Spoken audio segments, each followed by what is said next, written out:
Each year, approximately 250,000 people arrive to make Canada their new home. This regular stream of immigrants is of utmost importance. It assists the country to prosper economically and continues its demographic stability. The attraction of young, skilled labor fuels the economy and maintains the country's global edge on the world stage. This continues the high standard of living Canadians are used to as the country's current population ages and declines. According to Statistics Canada, immigration now accounts for more than 50% of the total population growth in the country. Manitoba is named after Manitou, a revered spirit of its First Nations people. It was said that the rapids of Lake Manitoba were his voice. From the tundra of the far north where beluga whales and polar bears play, to the southern tallgrass prairie flatlands, alive with colorful fields of hard wheat, flax, canola, and sunflower, and the hills, rocks, and rivers in between. The voice of Manitou beckons one and all to its unique melting pot of diversity, beauty, and extremes. It can be said that settlement to a new place has never been easy. It can be argued it used to be much, much harder. When the first people came by boat from Churchill, they worked to build a wagon road from Fort William to Winnipeg. It took them 11 years to build a mere 40 kilometers of this road. Here, immigrants can enjoy ready employment opportunities, sizable established cultural groups and communities, and many resources and organizations to help them adjust to their new chosen life. The International Centre of Winnipeg is an immigrant-serving agency dedicated to providing a comprehensive range of services and programs that support and facilitate the integration of immigrants to Winnipeg. Centrally located, it is easily accessible by public transportation and within walking distance of other service-providing organizations. The International Centre of Winnipeg has as its mission the provision of innovative and responsive client-centered services and programs. Mr. Hamad Salih is a man every racist person should learn about. This now 40-something Canadian citizen, who emigrated from the country of Sudan in the late 1990s, has had his share of difficulties, pain, and strife, yet chooses not to give up, not to complain, give in, get mad, or lay blame.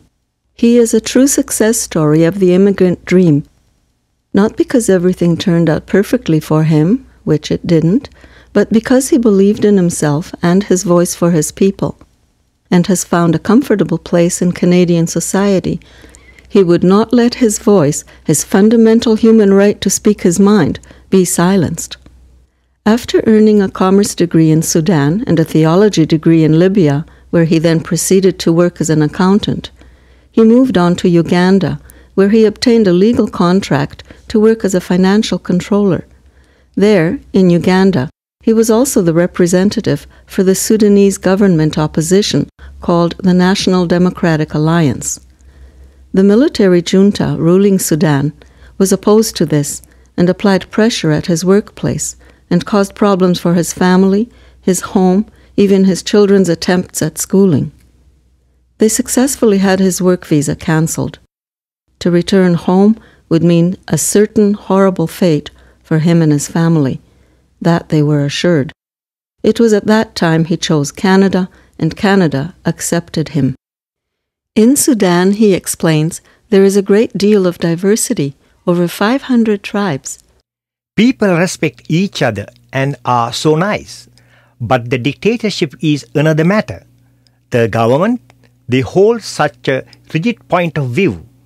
The centralized, non-tolerant power structure results in many Sudanese who don't feel a part of the country even. He chose Winnipeg, Canada, as a place to continue championing the cause of peace for his people, the place to freely speak his mind and to safely raise his family. I was cheated by the guy who interviewed me. I asked him to give me the warmest place. They gave him Winnipeg. Interestingly, some Canadian First Nations peoples' traditions and expressions are similar to some tribal practices and opinions in the Sudan. For example, we have a dream catcher, but it is called something else. There is a profound respect for elders. And the singing and drum beating in the sharing circle is yet another example of a similarity. between Canadian Aboriginals and certain Sudanese tribes. Peace amid differences, harmony of layers, the Canadian example.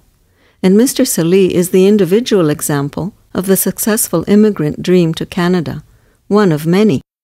His contributions, his accomplishments are ones to be proud of. Successfully married over 25 years to Dawa, they are raising 6 healthy, well-adjusted children. He created a financial plan to move himself and others forward in the business world with a unique, non-traditional lending structure, a savings box between trusting friends.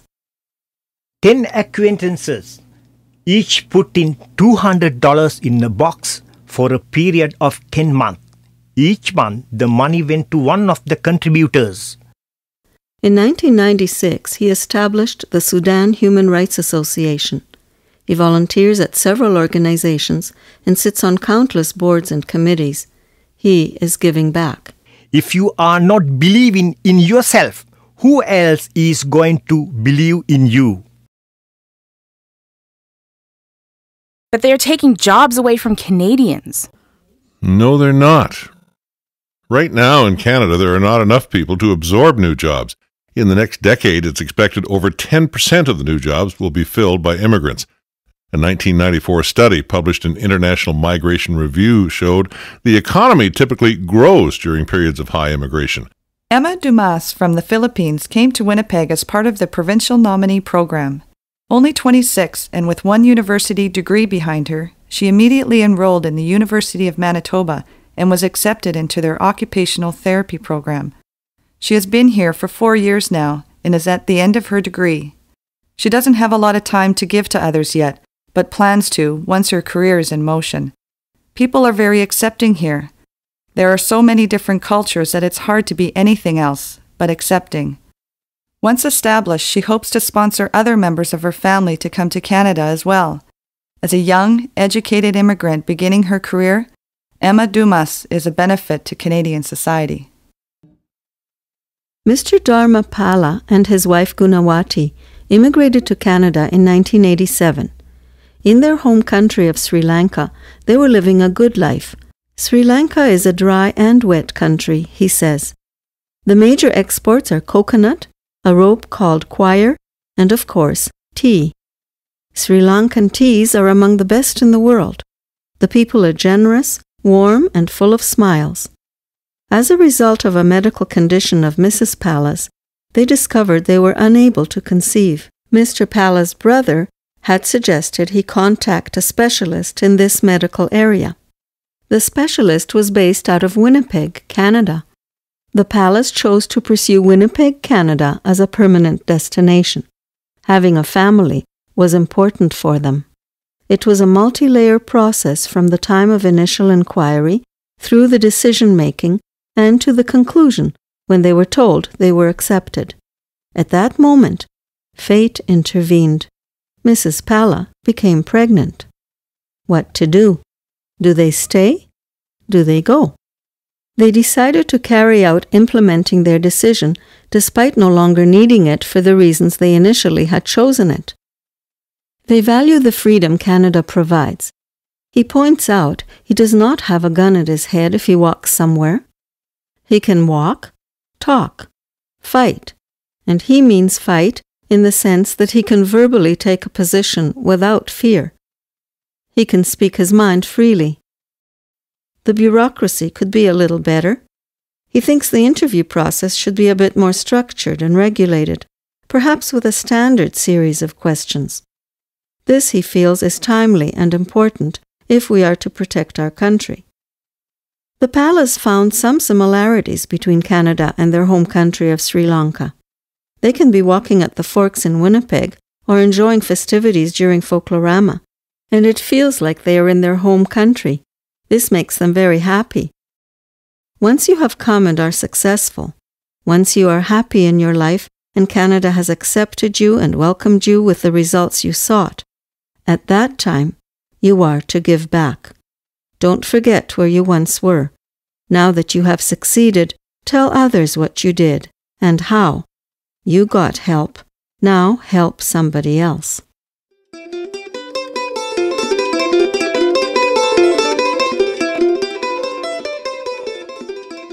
They come here and get into trouble, they steal and cheat, and they don't obey our laws. Not true. Less than 12% of our prison population is foreign-born.